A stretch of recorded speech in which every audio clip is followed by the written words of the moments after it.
Tugas Bahasa Indonesia Kelompok 3. Bab 3. Bentuk kalimat. Pengertian bentuk kalimat. Jadi, bentuk kalimat adalah suatu ujaran yang harus selalu terdiri atas dua unsur, yakni unsur makna dan unsur bentuk. Unsur makna menjiwai bentuk, dan bentuk harus menjiwai makna. Kedua unsur tersebut tidak dapat dipisahkan, karena dalam menentukan apakah sebuah ujaran adalah sebuah kalimat atau bukan, haruslah dipandang dari dua sudut, yaitu dari sudut makna dan bentuknya.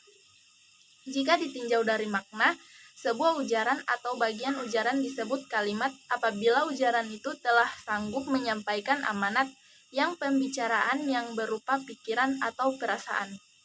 Alifia Sahada dari Prodi Hukum, jadi saya di sini akan menjelaskan kalimat mayor dan kalimat minor. Kalimat mayor adalah kalimat yang sekurang-kurangnya terdiri dari subjek dan super predikat atau disebut kalimat umum. Kalimat minor disebut kalimat khusus. Misalnya, pertemuan itu sangat mengesankan subjek dan predikat. Tugas itu sudah dikerjakan dengan sebaik-baiknya.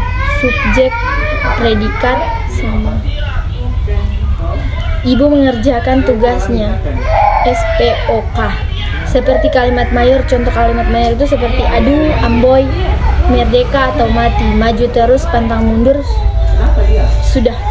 sudah pergilah dia. Itu contoh kalimat mayor. Objek kalimat. 3, 2, 1. Apa sih itu objek kalimat? Jadi objek kalimat itu merupakan bagian kalimat yang melengkapi bagian predikat atau disebut pelengkap atau keterangan. Nah, keterangan yang pertama yakni keterangan kualitas.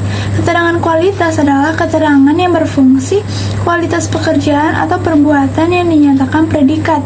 Misalnya, tokoh pendidikan itu memperoleh gelar doktor atau dengan predikat sangat memuaskan, yakni SPK atau kualitas.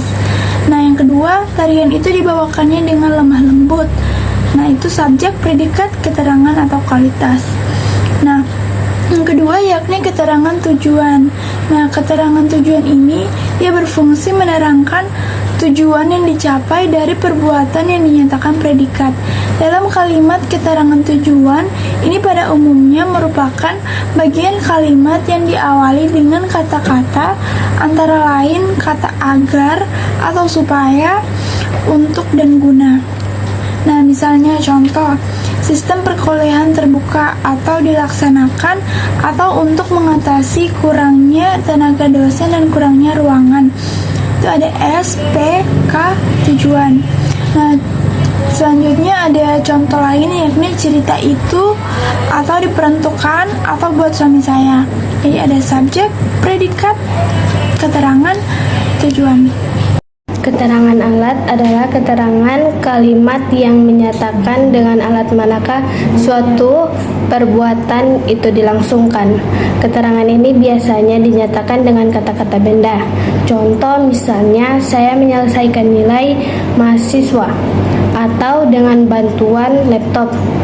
Formulanya S+P tambah O+K alat. Atau contoh yang kedua, Danau Limboto yang seluas itu atau di seberangnya, atau dengan perahu. Formulanya S+P tambah O+K alat. Keterangan tempat adalah keterangan yang menunjukkan tempat atau arah suatu perbuatan dilakukan. Keterangan ini diawali dengan kata-kata seperti di dalam, ke, di atas, pada, dan lain-lain. Contoh misalnya pengumuman kelulusan CPNS tahun 2013 atau dilaksanakan atau pada suatu daerah yang terpencil. Formulanya S+P+K tempat. Keterangan waktu. Keterangan waktu yang menunjukkan kewaktuan atau saat mana peristiwa itu sedang berlangsung. Keterangan ini mempunyai ciri adanya pemakaian kata-kata seperti sekarang, nanti, sebelum, sesudah, pada saat, dalam rangka, dan lain-lain. Misalnya dikta ini ditulis dalam penyelenggaraan tugas perkuliahan. Terus yang F keterangan keadaan atau situasi. Keterangan yang menjawab atas pertanyaan dalam situasi bagaimana suatu perbuatan dilakukan. Misalnya dengan spontan, tertunduk, menolak keputusan. Dalam keadaan hening, ikrar itu diucapkan di depan para pemuda. Baik, selanjutnya saya akan menjelaskan mengenai keterangan alasan atau sebab. Nah, keterangan alasan atau sebab itu dia keterangan yang menjelaskan mengapa atau alasan apa yang menyebabkan perbuatan itu dilakukan. Nah, contoh kata-kata yang menunjukkan keterangan sebab itu cirinya ada kata sebab, ada karena, oleh sebab, oleh karena itu, berdasarkan hal tersebut, dan lain-lain. Contoh, misalnya, karena jawaban mahasiswa yang salah-salah, dosen memberikan nilai yang rendah. Nah, itu karena jawaban mahasiswa yang salah-salah itu termasuk dengan keterangan alasan atau sebab. Terus selanjutnya ada subjek atau predikat, terus ada objeknya.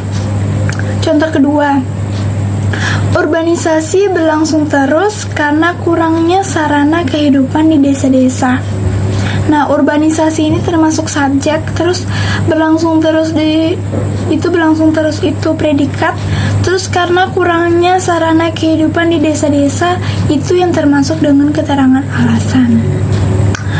Baik, selanjutnya ada keterangan kuantitas. Keterangan kuantitas itu apa sih? Nah, keterangan kuantitas adalah keterangan yang menunjukkan keseringan suatu perbuatan dilakukan. Contoh, misalnya perbuatan tercela itu dilakukannya berulang-ulang. Nah, yang dari berulang-ulang itulah yang dimaksud dengan keterangan kuantitas. Perbuatan tercela itu termasuk subjek, terus yang dilakukannya itu termasuk predikat, dan berulang-ulang itu yang dimaksud dengan keterangan kuantitas. Contoh kedua nih, kini ia jarang sekali berkunjung ke kampungnya. Itu di yang pertama ada kini, itu termasuk keterangan waktu, ia termasuk subjek, jarang sekali itu yang dimaksud dengan keterangan kuantitas, berkunjung ke kampungnya itu adalah predikat. Seperti itu. Nah, cukup sekian dari kami.